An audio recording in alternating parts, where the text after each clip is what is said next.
Thank you, David. And now we'll bring to the microphone Lieutenant Colonel Robert Bowman.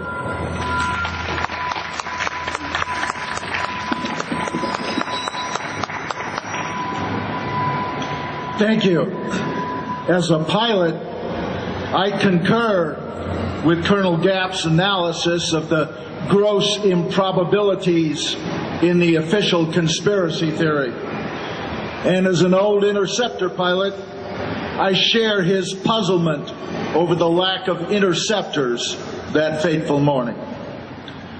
As a career military officer, I'd like to concentrate on the enormous harm the official 9/11 conspiracy theory has done to our military establishment and to the people in it. Using 9/11 as the excuse, the multinational corporations and bankers have used our brave young troops as cannon fodder in their corporate wars of aggression. They have systematically taken away our constitutional rights, including those of our military personnel.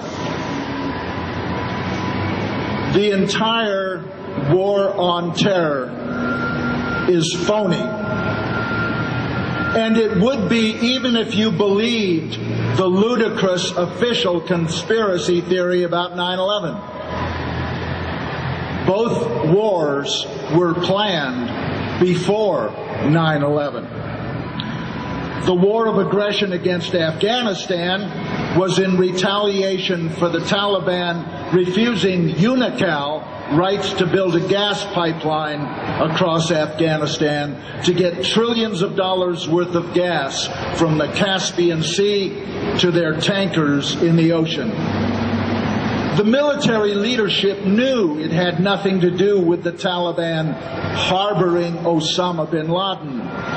The Taliban had offered to give us Osama for trial, but the Bush administration ignored the offer for two reasons. One, they had no evidence against Osama, and according to the FBI, still don't. And two, the war had already been planned in detail to secure that gas pipeline. The war against Iraq was outlined in the PNAC document, Rebuilding America's Defenses, published before George W. Bush even became president. Its purpose was to provide a military staging base from which to control the entire Middle East and its tens of trillions of dollars worth of oil and gas.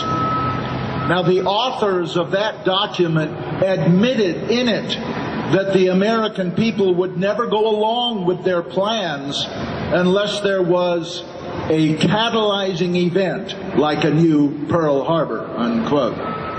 Well, 9/11 provided that event.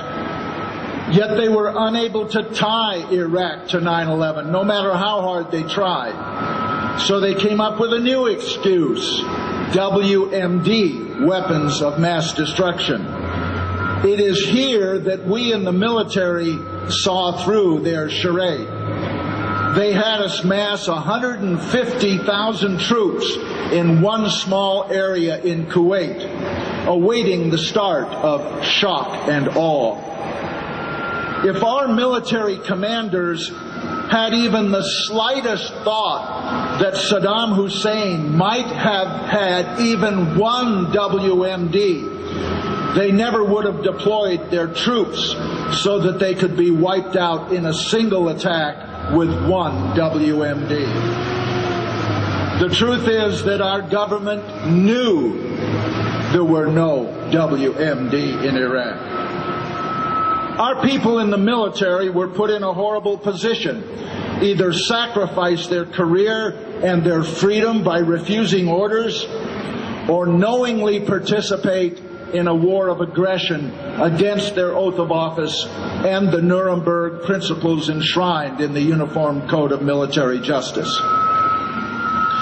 So we have two corporate wars of aggression.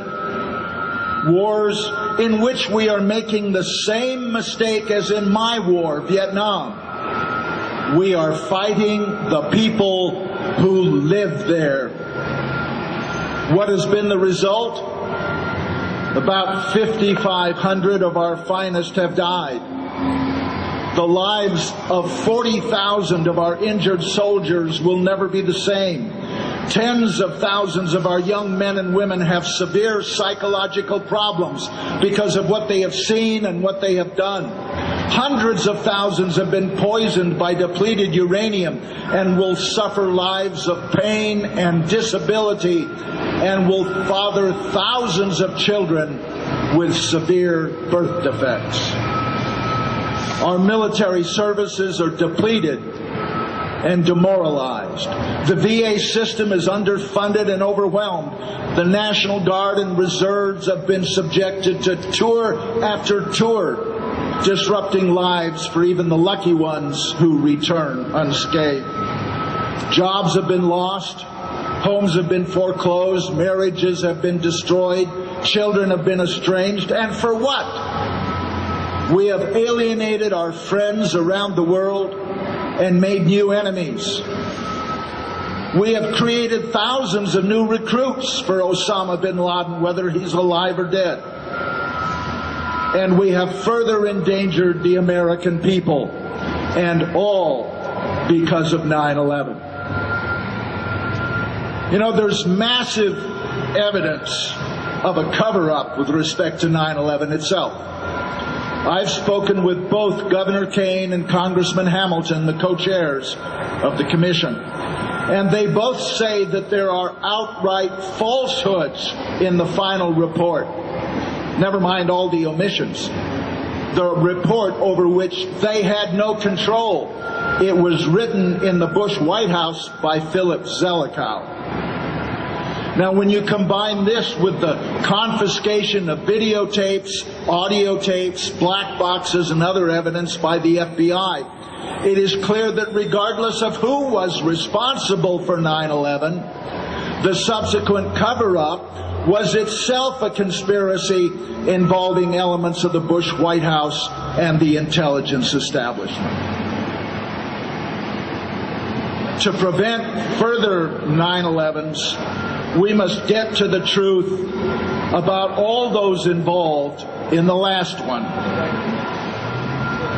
You know, the American people have never been told who was really responsible for 9/11. Dedicated researchers, like some we've heard today, have proven that it could not have happened the way the Bush administration said it did. Hijacked airliners do not fly around for an hour and 40 minutes without being intercepted, unless our air defense system was deliberately sabotaged. And 19 Arabs with box cutters couldn't have done that. Indestructible black boxes, and by the way, they're not really black, they're bright orange, but never mind. Indestructible black boxes do not evaporate in the same fire from which an unharmed passport floats to the street below. Airliners, all of whose parts carry identifying numbers, do not crash without leaving a shred of evidence as to what they were. You know, the truth about 9/11 is that after 9 years, we still don't know the truth about 9/11, and we should, and so should the families of victims. And let us always remember, the victims of 9/11 include not just the roughly 3,000 people who lost their lives that day, but the 5,500 military personnel who have lost their lives in the Afghan and Iraqi wars, as well as the hundreds of thousands of innocent Afghan and Iraqi civilians. All of these victims and their families cry out for a new independent investigation of 9/11. Only when the official myth is exposed and the truth told will the wars and occupations end, the creation of new victims stopped, and our military returned to its constitutional task of protecting our borders and our people, not the financial interests of multinational corporations. This one change in military mission, eliminating the mission of protecting the global financial interests of multinational corporations, will allow us to greatly enhance our national security and reduce the defense budget by 80%. But it's not going to happen until people learn the truth about 9/11. Only then will people understand that our security is not enhanced by sending our working class youth around the world to kill the sons and daughters of working people in other countries. Only then will people understand that our security is not enhanced by sending our children to the Middle East to kill Arabs so the oil companies can profit from selling the oil under their sand. No more battleship Maines. No more Pearl Harbors. No more Gulfs of Tonkin. No more incubators in Kuwait. No more 9/11s. No more false flag attacks. No more lies.